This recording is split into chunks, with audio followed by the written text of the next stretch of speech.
सभी हमारे live viewers को प्रणाम करते हैं। और आज बड़ी पीड़ा हुई जिस प्रकार से पुलिस ने 77वें बीपीएससी परीक्षा के जितने भी हमारे साथी थे, अभ्यर्थी थे, जिस प्रकार से उनको पीटा गया, लाठी चार्ज कराया गया, कई लोगों जो हैं बुरी तरीके से घायल हैं, पानी का बौछार किया गया इस ठंड के माहौल में, इसकी हम कड़ी निंदा करते हैं और खेद प्रकट करते हैं। और बहुत ही पीड़ा देने वाला विजुअल्स भी हम लोगों के सामने आया।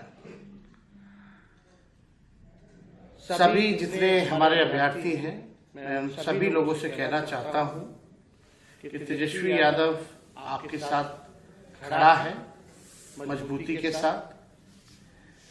मैं एक युवा हूं और युवाओं का दर्द समझ सकता हूं, लेकिन मैं अपनी बात को भी आप लोगों के समक्ष जो है रखना चाहूंगा।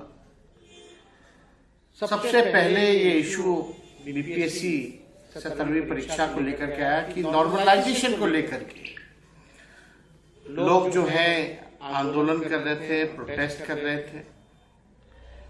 उस समय भी हम लोगों ने हर एक प्लेटफॉर्म पर हम लोगों ने नॉर्मलाइजेशन के अगेंस्ट जो है अपनी आवाज को बुलंद किया।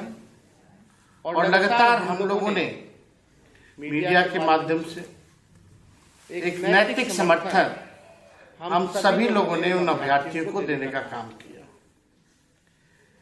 और आप लोग जानते हैं कि विधानसभा का सत्र भी चल रहा था, तो 28 नवंबर को विधानसभा में भी हम लोगों ने नॉर्मलाइजेशन को लेकर के हमारे सारे विधायकों ने एक सुर से आवाज भी उठाया था। हम लोगों ने तख्ती भी ली हुई थी कि नॉर्मलाइजेशन जो है किसी भी प्रकार में नहीं होना चाहिए। आप देखिएगा नॉर्मलाइजेशन को लेकर के हमने मुख्यमंत्री को भी चिट्ठी जो है लिखा। हम लोग लोकतंत्र में रहते हैं, लोकतंत्र की मर्यादा में रहते हैं और लोकतांत्रिक जो हमारा ढांचा है उस ढांचे के अनुसार नेता विरोधी दल होने के अनुसार हमने माननीय मुख्यमंत्री जी को चिट्ठी लिखा। हालांकि चिट्ठी का कोई जवाब नहीं आया, लेकिन उसके बाद स्टूडेंट्स ने प्रोटेस्ट किया। दौड़ा दौड़ा के उस समय भी लोगों को पीटा गया, कई का सर फोड़ा गया, डीएम तक ने झापड़ मारा, हाथापाई हुई।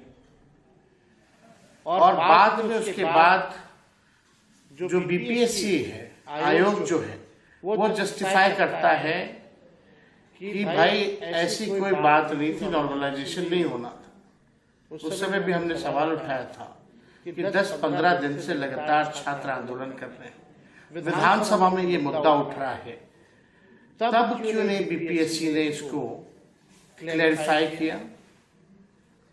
उस समय भी कोई क्लैरिफाई नहीं किया गया। फिर देखिए परीक्षा होता है 13 दिसंबर 2024 को।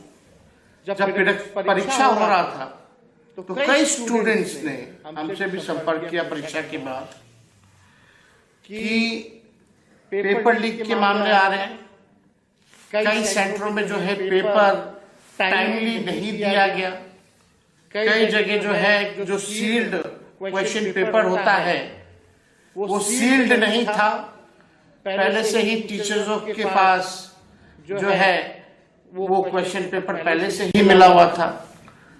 और लगातार इस बात आई कि पेपर जो है लीक हो गया। उस समय इमीडिएटली बीपीएससी ने कहा कि ऐसी कोई बात नहीं है, ये अफवाह है।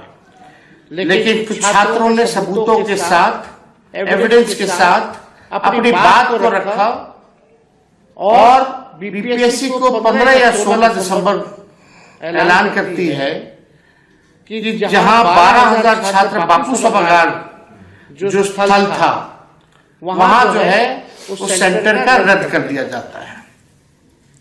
अब बात यह है कि जब पेपर लीक हुआ है तो एक सेंटर का ही क्यों रद्द किया गया ये एक तरह से नॉर्मलाइजेशन ही है। इसलिए छात्रों ने फिर से आंदोलन किया, आवाज उठाई कि री एग्जाम होना चाहिए फॉर ऑल, फॉर एवरीवन। और री एग्जाम के पक्ष में मैं भी खड़ा हूं, क्योंकि ये नौजवानों के भविष्य के साथ खिलवाड़ है। और अगर एक सेंटर में नहीं, कई सेंटरों में, कई जिलों में ऐसी बात आई कि क्वेश्चन पेपर लीक है, समय पे पेपर नहीं मिल रहा है, paper seal, question paper seal नहीं थे, तो अगर रद्द करना चाहिए तो रद्द सबके लिए होना चाहिए।